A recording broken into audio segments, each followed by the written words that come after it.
Bom dia a todos, bom dia a todas, bom dia para você que nos assiste pela Pop TV em Sobradinho e Porto Alegre ou nos escuta pela Cultural FM em Santa Catarina e no Rio Grande do Sul. Sejam muito bem-vindos e bem-vindas a mais um ICL Mercado Investimentos.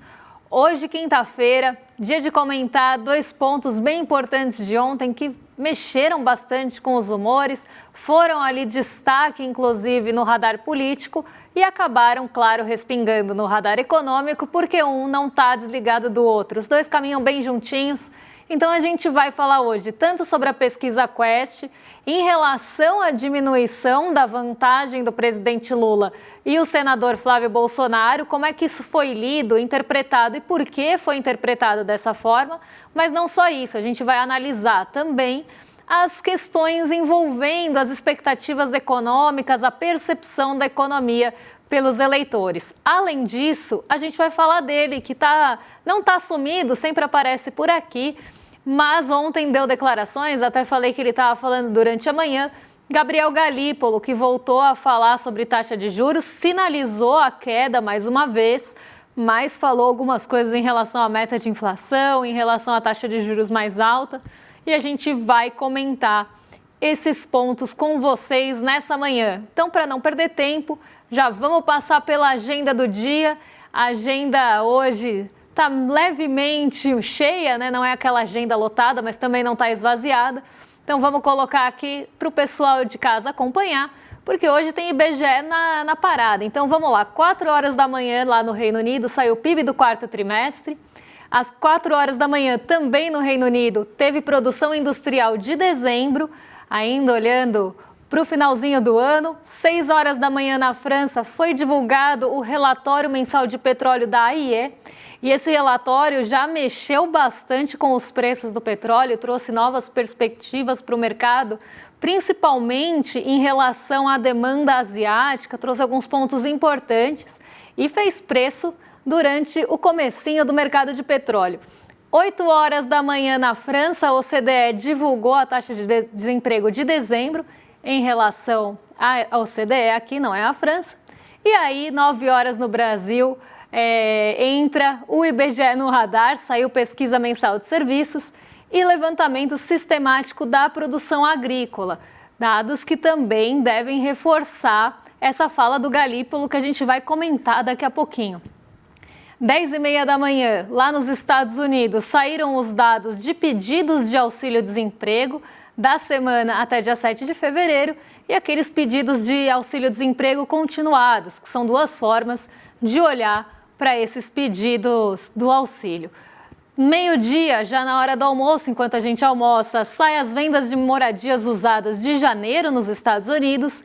E às 9h05, aí um grande salto da nossa agenda, às 9h05 da noite, quem fala é o Stephen Miran. Ele participa de uma conversa em um evento distrital de Dallas. Então isso também deve ficar no radar, até porque é um dirigente do Banco Central falando em um momento de muita incerteza em relação aos juros dos Estados Unidos. E os mercados ficam fechados em Taiwan para compensação e liquidação em antecipação do feriado de Ano Novo Lunar que vem aí. Logo a gente vai começar a falar quase todos os dias aí do Ano Novo. Então, não o nosso Ano Novo, mas o Ano Novo ali oriental. Logo ele volta para o radar e eu acho que a gente podia, inclusive, emendar esse feriado também. Fica aqui a minha sugestão. Vamos falar de bolsa, porque ontem a nossa bolsa bateu um novo recorde. Foi aí aos 190 mil pontos no melhor momento do dia, deu uma boa esticada durante o dia inteiro, mostrando que o Ibovespa ainda tem fôlego para renovar máximas. Ibovespa faz história, encosta nos 190 mil pontos em dia de forte otimismo. Forte otimismo aqui no nosso Brasilzão, porque lá em Nova York o otimismo não estava forte assim, como vocês vão ver aqui no quadro, que vai ser colocado, já foi, para vocês acompanharem o fechamento de ontem. O Ibovespa subiu 2,03, chegou aos 190 mil pontos, não sustentou os 190 mil, mas ficou muito pertinho disso. Fechou aos 189.699 pontos, em uma alta reforçada por setores ligados às commodities, mais uma vez Vale, Petrobras com protagonismo, os grandes bancos, o setor financeiro também mostrando um fôlego maior. O BB que tinha acabado, o BB que não é Reborn, tá, gente? É o BB Banco do Brasil. Ele tinha acabado de divulgar resultados também. Embora tenha tido queda no lucro na comparação anual, alguns pontos de dificuldade que o BB vinha mostrando no balanço anterior foram, de certa forma, melhorados. Então, isso também ficou bastante no centro das atenções do mercado ontem. Mas teve um fator que eu já vou falar daqui a pouquinho, eu não quero adiantar o nosso próximo assunto, mas a pesquisa Quest também balançou um pouco o mercado brasileiro. Além dessa pesquisa, que acabou até tomando um pouco ali à frente em um período da tarde, a gente teve aquele otimismo generalizado acontecendo aqui novamente, recurso estrangeiro entrando na nossa bolsa, entrando aqui na nossa B3, e levando o índice para essa alta que começou logo cedinho. Não foi uma alta que aconteceu à tarde, logo que a pesquisa foi divulgada. A alta aconteceu o dia todo, inclusive quando começou a expectativa, a aproximação da divulgação da pesquisa, o Ibovespa até reduz um pouco o fôlego, mas depois ela volta a subir. E eu já vou explicar por que isso acontece quando a gente for falar especificamente de Quest. Então não quero colocar o carro na frente dos bois. Mas não foi só isso, como eu falei, ela estava subindo desde manhã. Então, o que levou a esse movimento de alta? O que fez com que esse otimismo generalizado acontecesse ontem na nossa bolsa?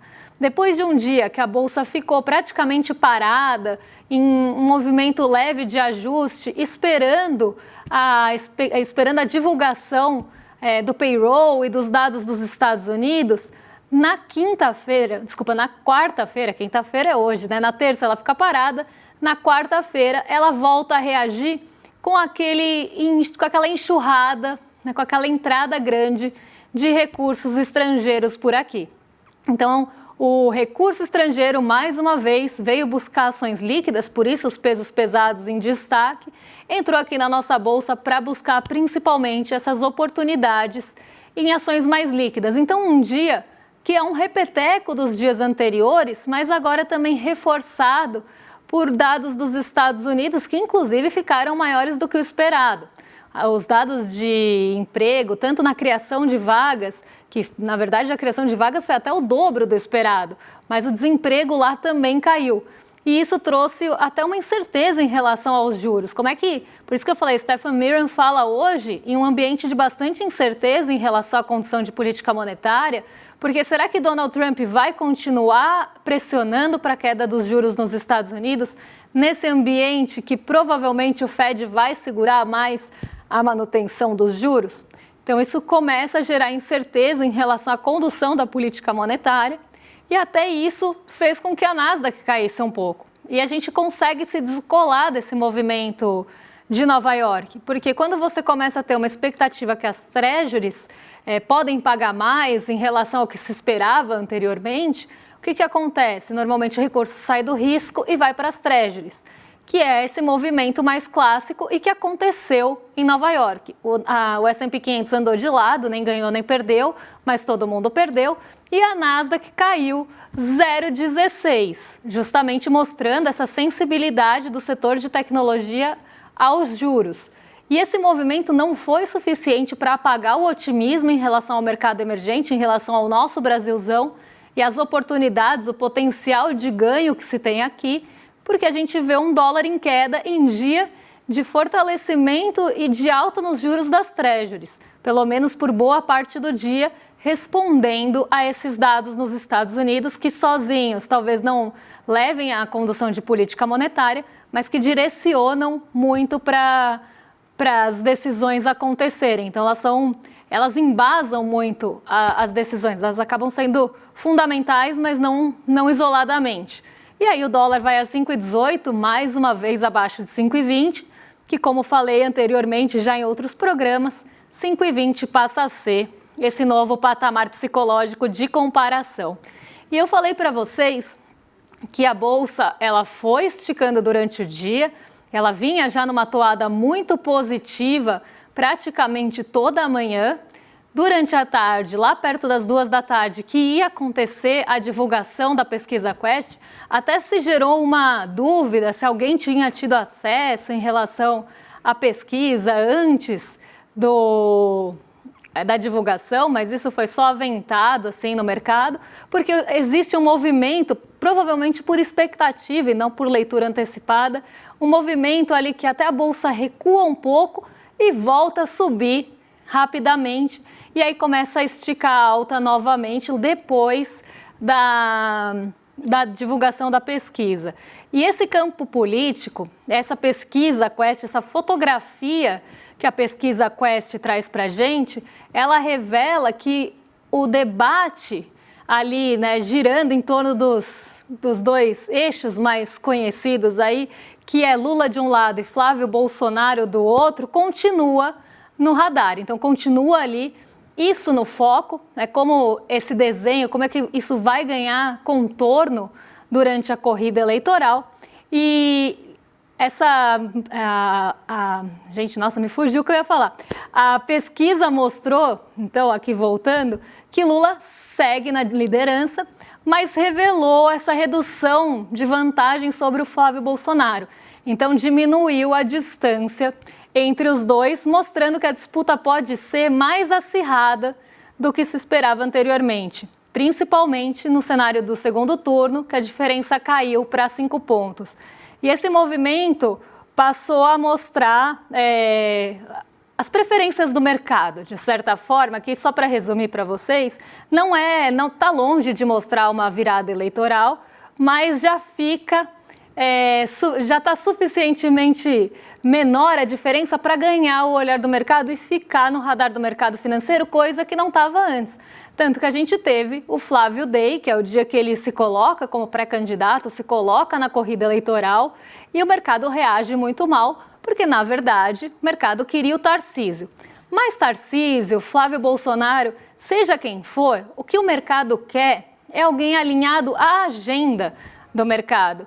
Porque a reação dos investidores, ela fala mais sobre as preferências do capital do que sobre o humor do eleitor, de certa forma. Então, ela está mostrando mais onde o mercado ou o capital prefere, tem a sua preferência, do que o humor do eleitor, do que a leitura da pesquisa em si. E isso costuma ser gradual, né? Essa reação, ela costuma ser gradual, ela vai ajustando um preço aqui, um prêmio a colar, uns juros lá na ponta, e aí ela vai formando também o discurso. Então o mercado ele tende a ter esse movimento, ele tende a se ajustar também. Poxa, a gente queria, aqui pensando, mercado, não eu, pelo amor de Deus, não vamos fazer confusão. Vamos abrir aspas praticamente. O mercado queria Tarcísio, mas Tarcísio não vai ter, então eles vão ter que se contentar com outra opção, que é a oposição. E aí começa a deixar no radar o Flávio Bolsonaro, tanto que essa é a primeira pesquisa que o Tarcísio não aparece ali na estimulada. Então, é a primeira pesquisa que tenta medir esse cenário entre esses 2 eixos. E o avanço da candidatura da oposição foi interpretado como positivo pelo mercado, e não por prometer estabilidade social ou crescimento inclusivo, mas pela expectativa de uma agenda alinhada aos interesses. Aos interesses de quem? Do mercado, não o nosso, tá? Vamos esquecer a gente aqui, porque o mercado está olhando para o próprio umbigo, especialmente falando de contenção de gasto e de fiscal. A gente sabe que o mercado é fiscalista, a gente sabe que o mercado bota uma lupa desse tamanho no fiscal e ele vai olhar isso muito de perto. Parece que a única variável que importa para o mercado financeiro, opa, quase caí aqui, já pensou se eu sofro um acidente? A única variável que importa para o mercado financeiro é a contenção do gasto público, é o fiscal, é entregar o nominal lá nas metas, dentro do certinho, do déficit zero, tudo na caixinha. É isso que o mercado quer. Independente de crescimento econômico, independente do custo social, independente de qualquer coisa, o mercado bota esse peso desigual, inclusive, no fiscal. E ele costuma se mostrar desconfortável sempre que aparecem sinais de ampliação de gasto ou alguma intervenção estatal, mesmo quando os indicadores da economia não apontam para qualquer descontrole e até mostram certa resiliência. Então, o que eu falo hoje é que, a despeito dos juros altos que a gente tem, desses juros sufocantes que a gente tem aqui no Brasil, a economia brasileira ela ainda consegue mostrar um suspiro de fôlego, ela só não está pior porque a gente teve medidas de estímulo. E esse estímulo veio, de certa forma, da demanda. Veio do ganho real do salário mínimo, do desenrola, que no final acaba tirando ali um pouco do peso das dívidas e colocando um pouco mais de dinheiro na mão da população, aqui mais na renegociação do crédito e principalmente o imposto de renda com isenção até R$5.000 e redução gradual até 7.350, porque aí isso também deixa dinheiro na mão da população sem ser via crédito, o que é mais benéfico porque também não acontece aquela transferência para os bancos. E as reações do mercado, mesmo que não mostre esse descontrole, mesmo que ainda a gente tenha esse suspiro que vem justamente dessa parte do gasto até bem direcionado, porque o mercado, a grande mídia, a mídia hegemônica, ela trata o gasto como se fosse uma coisa só. É gasto, é ruim. Existe o gasto ruim, gastar com Viagra, lá no contexto, não no contexto da saúde pública, mas no contexto, inclusive descobri recentemente, eu ia falar uma coisa, mas eu descobri recentemente até que alguns remédios desse tipo são usados para outros fins e eu nem sabia. Mas não no contexto de saúde pública. Sei lá, gastar com Viagra sem nenhuma justificativa ali plausível é um gasto provavelmente ruim. Agora, você ter uma política econômica bem estruturada que vai afetar a capacidade produtiva, que vai melhorar a capacidade produtiva, que vai trazer investimento, não é um gasto ruim. Então, existem gastos e gastos. Isso precisa ser primeiro diferenciado.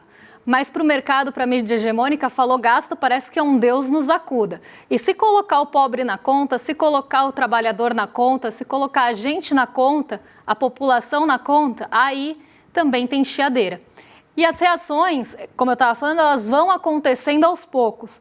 No ajuste fino, como eu fui falando, um juros acolá, um preço aqui, e no tom dos relatórios e das análises. Então, isso começa a aparecer também nas entrelinhas desse tom.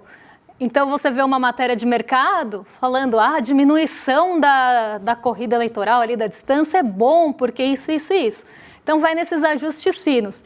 E, no fundo, eu acho que esse debate tem que ir muito além de quem ganha e quem perde a eleição. A questão aqui, que a gente precisa também falar, é um Estado funcional como organizador da economia, capaz de coordenar as expectativas de longo prazo. Afinal, a gente não está falando que confiança nasce só desse fiscal bem organizado. Não dá para colocar esse peso que o mercado dá. Ela nasce da força das instituições, da previsibilidade e da capacidade do país construir um horizonte para crescer. Então, trazer investimento, pensar na infraestrutura, na capacidade produtiva, no social, colocar o social na conta. O que a gente estava falando ontem, quando a gente olha o PIB, a gente não pode olhar o PIB como números frios. A gente tem que olhar o PIB para além do PIB. Esse PIB, como é que ele vem? Como é que ele é distribuído? Ele vai tendo capilaridade na sociedade? A gente tem qualidade de vida para que esse PIB aconteça? Então, o que eu vejo da leitura do mercado em relação à pesquisa é quase ali um otimismo por conta de uma diminuição de distância em relação aos candidatos, embora Lula siga líder e em todos os cenários, essa diminuição, como eu falei, não é uma virada nem nada disso, mas o mercado já começa a reforçar a sua torcida também, porque, na verdade, está pensando, como eu falei lá atrás, na sua agenda. Dito isso, vamos ver a parte das expectativas econômicas da pesquisa Quest, porque ela mostrou um brasileiro ainda desconfiado em relação à economia. Não mostrou uma percepção de melhora, ainda que a gente tenha a isenção de imposto de renda até R$5.000 aqui no Brasil, isso parece que ainda não refletiu na expectativa do brasileiro, na percepção da economia. Então, vamos colocar aqui o primeiro quadro em relação à economia do Brasil. Aqui que analisa se nos últimos 12 meses a economia piorou, ficou do mesmo jeito, melhorou, ou não sabe, não respondeu. Piorou, ficou ali praticamente igual, né? Então 43, na última pesquisa, 43% acreditava que piorou e continua acreditando. Então não teve uma piora, ou melhor, não teve um aumento da perspectiva de piora ou da avaliação da piora. Ficou do mesmo jeito? Aumentou um pouquinho, de 29 para 30. E melhorou, também as pessoas não acharam nem que piorou, nem que melhorou em relação ao último mês. E se a gente pegar em relação a dezembro, o piorou aumentou, na verdade piorou, aumentou, saiu de 38 para 43, e o melhorou caiu de 28 para 24. Então o brasileiro, apesar de ter ali alguns fatores que poderiam melhorar sua percepção em relação à economia, não está tendo essa avaliação. Isso ainda não chegou no bolso dele, não chegou na percepção dele. A inflação de alimentos, que faz uma diferença grande, começou a desacelerar ali no meio do ano. Se a gente pensar, teve até um impacto maior, eu acredito, do que agora a isenção do imposto de renda, pelo menos nesses 2 primeiros meses. Porque deixar a renda disponível na mão do brasileiro é uma forma de percepção de melhora. Normalmente, se a pessoa tinha ali um desconto que ela não tem mais, ela vai falar: a minha economia, a minha situação melhorou. Então, a gente vê que não teve esse impacto. Parece que o brasileiro está vendo da mesma forma que via logo em janeiro e de forma mais negativa do que via em dezembro, com um otimismo, acredito, natalino reinando. Vamos passar para o próximo quadro, que é em relação ao preço dos alimentos, que também não teve grande mudança aqui. Mas se puderem colocar aqui do meu lado, porque eu sou míope, gente, eu não enxergo muito bem a TV, apesar de estar de lente de contato. Vamos lá. Obrigada, gente. Aqui em janeiro, a perspectiva de que subiu o preço dos alimentos estava em 58, cai para 56, ficou igual, está igual também há muito tempo, orbitando sempre os 23%, 24%. E caiu, subiu um pouquinho de 16 para 18, mas piorou em relação a dezembro, novembro, dezembro ali, né? Então, no fim do ano, as pessoas estavam com uma perspectiva também melhor em relação ao preço dos alimentos, cai um pouco no começo do ano para 16 e volta para 18. Praticamente tudo igual. Ninguém está vendo muita mudança na economia e ainda tem um pessimismo grande. A maior parte dos respondentes aqui acredita que o preço sobe, né? Ainda que tenha diminuído em relação a meses anteriores, a maior parte acha que sobe. Assim como boa parte das pessoas acha que piorou a economia, né, a perspectiva da economia. Mas vamos passar então aqui para o próximo. Eu estou tentando ir rápido para passar pelo maior número de aspectos possíveis, mas qualquer coisa a gente volta na pesquisa depois. Comparado a um ano atrás, o poder de compra do brasileiro hoje é menor, com 61% dos respondentes, igual 23, até aumentando, aqui sim aumentando em relação aos outros meses, até passando o maior, e maior com 15%. Aqui também, né, a percepção é mais negativa do que positiva, porque os brasileiros, ou a maior parte dos brasileiros, acha que o poder de compra hoje é menor do que anteriormente, comparando a um ano atrás. Então, apesar da queda da inflação, as pessoas ainda, e principalmente da inflação dos alimentos, que pesa tanto no bolso do trabalhador, pesa tanto no bolso do brasileiro, a perspectiva é que o poder de compra piorou e que ele compra menos coisas do que comprava no ano anterior. O poder de compra dele está diminuindo para a maior parte dos respondentes. E isso é bem sistemático, eu acredito, em relação, por mais que a gente tenha a isenção do imposto de renda, deixando renda disponível, uma possível política econômica como desenrola, que diminui o peso da dívida do orçamento, a queda do preço dos alimentos, a queda da inflação, o brasileiro ainda vê a economia como uma percepção sua. Então, assim, você tem uma renda, né? Por mais que você tenha ali uma renda, ela não chega no fim do mês, por mais que tenha inflação em queda, por mais que tenha isenção de imposto, por mais que você tenha negociado as dívidas, se ela não chega no final do mês, se você tem dificuldade em fechar o mês, e num Brasil, como a gente estava falando ontem, que tem uma escala 6x1, que a maior parte dos brasileiros está nessa escala, que a renda média é R$ 2.600, a renda média do brasileiro é R$ 3.000, quando um salário do DIEESE é quase 3 vezes maior do que a renda média, quando a gente pega para uma família de 4 pessoas, a gente vê que essa renda é insuficiente. Ele chega no fim do mês com alguma dificuldade, ele não tem fôlego, ele precisa ali correr atrás do prejuízo, está sempre pensando em um bico, em alguma coisa para complementar a renda, está vendo ali, né, muitas vezes a gente vê o desemprego caindo, uma das perguntas em relação a isso, em relação à situação do emprego, a gente vê o emprego caindo, mas a situação das pessoas não melhorou, talvez ela não esteja no emprego de qualidade que ela gostaria, recebendo o que ela gostaria. Então, quando a gente olha a perspectiva econômica, a gente não tem que olhar só para os números frios. Caiu o desemprego e a inflação, então todo mundo vai ter percepção de melhora. Não vai, porque a vida dela ainda não melhorou. Por mais que esteja melhorando, se ela chega no fim do mês com dificuldade, ela vai achar que a situação dela está pior, ela vai achar que o poder de compra dela está menor.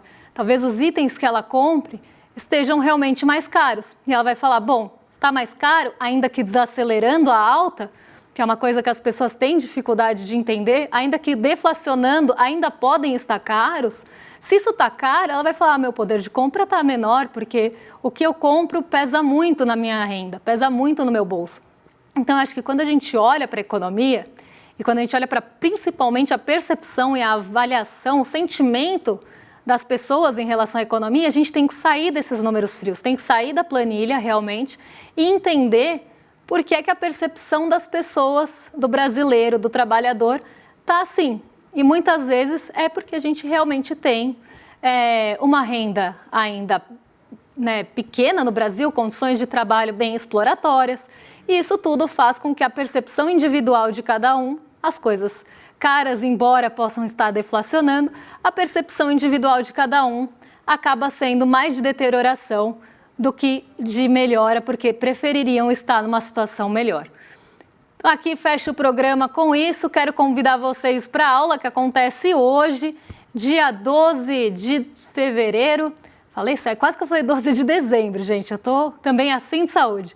12 de fevereiro é hoje, avisa a Ludmila, porque para você entrar, e avisem ela também, para ela assistir a aula e vocês, é só entrar em iclmercado.com.br, se inscrever, que vai ser uma aula aí sobre o Pacto da Impunidade, por que as elites não são punidas, um assunto que está mais do que em voga, está mais aí do que na centralidade. A gente vai falar sobre isso, se preferir dá para escanear o QR Code, que já te redireciona para se inscrever no link do mercado e participar da aula hoje à noite. Agora vou arrastar para os nossos vizinhos de cima, porque Laura Couto e Sarazara se juntam a Guga Noblar nesse trio que a gente adora, para estarem com você, o quê? Dando um rolê a partir das 11h30. Então vocês estão em mais do que excelente companhia.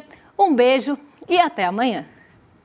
Visualiza aqui a situação. Você está no encontro da família, você está na mesa do bar com os amigos da escola ou da faculdade e de repente surge um daqueles temas polêmicos. E aí você está lá do outro lado, a tia do Zap, o cara da extrema direita, não sei o quê, e começa a argumentar do lado dele, você puxa os seus argumentos, a discussão começa a elevar ali o tom, a temperatura, e você precisa de uma grande cartada para inquestionavelmente ganhar aquela discussão. Pois é, o ICL criou uma ferramenta que vai te dar esse superpoder.